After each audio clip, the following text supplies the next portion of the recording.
Night fell quickly in the medieval village, as it always did. There was no gentle twilight, no slow fading of the day. One moment the sky glowed with the last bruised colours of sunset, and the next it was swallowed by darkness. When the sun disappeared behind the forested hills, life in the village changed instantly. Doors closed, fires were lowered, voices dropped to whispers. Everyone understood the unspoken rule. Night was not a time to wander. The village itself was small, no more than a cluster of timber and wattle houses arranged around a muddy square. By day, it was alive with routine. Children chasing chickens, women drawing water from the well, men returning from the fields with aching shoulders. But at night, the same paths felt unfamiliar. Shadows stretched unnaturally long. The narrow alleys between homes became dark corridors where anything could be hiding. The church bell tolled once, deep and heavy, marking curfew. It was not a command enforced by soldiers or guards, but a warning shaped by experience. Villagers knew that those caught outside after dark often returned shaken, injured, or not at all. The bell's sound lingered in the air long after it stopped ringing, as if the night itself had heard and answered. Inside a hut near the edge of the village, a family huddled around a dying fire. Smoke curled up toward the roof beams and escaped through gaps in the thatch. The father sat rigid, his hand resting on a dull knife he kept close after sunset. The mother whispered prayers under her breath, her lips moving constantly. The children remained silent.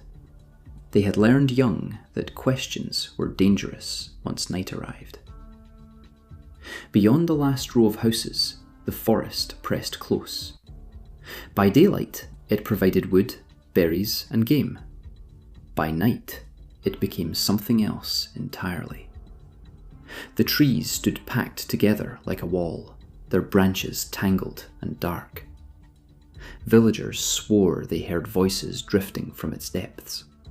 Voices that sounded human, yet twisted. Some claimed they saw shapes moving between the trunks, watching patiently, waiting.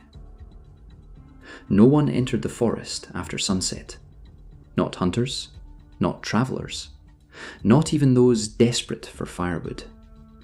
The forest belonged to the night. As the hours passed, silence settled heavily over the village. Medieval villages were never truly quiet. Animals shifted, roofs creaked, the wind whispered through straw.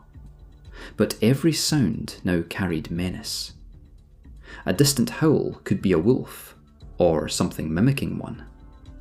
A crack of wood could be a branch snapping, or a footstep approaching.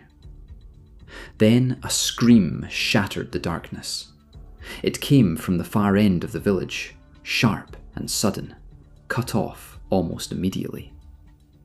Inside their homes, people froze. No one rushed outside. No one shouted. Fear rooted them in place. In a medieval village, running toward danger often meant joining it. The silence that followed was worse than the scream itself. Minutes passed. Then more. The darkness seemed thicker now, heavier, as if something had settled over the village. Somewhere, a dog whimpered and fell silent. Near the square, the village reeve lay awake in his house, staring at the ceiling. His duty was to keep order, but night mocked authority. Laws meant little after sunset. Still, he rose from his bed and pulled on his cloak. He hesitated at the door, listening. He had heard screams before. Some ended in blood. Others ended in accusations that tore villages apart. He stepped outside slowly. Moonlight offered little comfort. It painted the village in pale grey, turning familiar shapes into strangers. As the reeve moved toward the sound, his breath fogged in the cold air. Near the well, something lay motionless on the ground. His stomach tightened as he approached. It was the shepherd. The man was alive, but barely. His eyes were wide, staring at nothing, his body trembling uncontrollably. The reeve knelt beside him, lowering his voice. "What did you see?" The shepherd's lips moved. For a moment, no sound came out. Then he whispered 2 words before collapsing into unconsciousness. "Not human." Elsewhere, near the forest edge, a young woman sat pressed against the wall of her hut. She had not screamed, she had not gone outside, yet she was certain that something had stopped just beyond her door. She could feel it. The air carried a damp, earthy stench that seeped through the cracks in the wood. Then came the sound, a slow scrape. It was not knocking, not scratching. It felt deliberate, as if something were testing the door, learning its shape. Her heart pounded so loudly she feared it would betray her. The scrape moved along the frame, then stopped. The pause stretched unbearably long.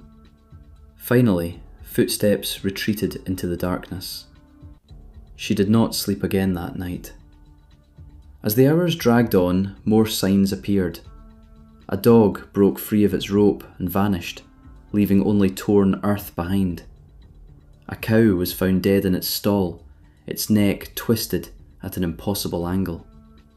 No clear tracks could be found, only disturbed soil, as if the ground itself had been clawed. When the bell rang again to announce dawn, no one felt relief. Light returned, but so did questions.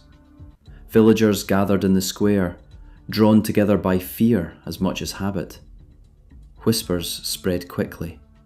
Some blamed wolves, others spoke of bandits. A few dared to say the word no one liked to hear. Demon. Or worse, one of their own. In medieval villages, fear did not fade with daylight, it transformed. Night brought terror, but morning brought suspicion. Accusations lingered long after the sun rose, and once planted, they rarely died quietly. By the next night, doors would close even earlier, fires would burn lower, and everyone would listen more closely to the darkness, waiting, wondering, and hoping that whatever had come to the village would not return. Because in a medieval village, survival was never guaranteed. And night always remembered who had feared it most.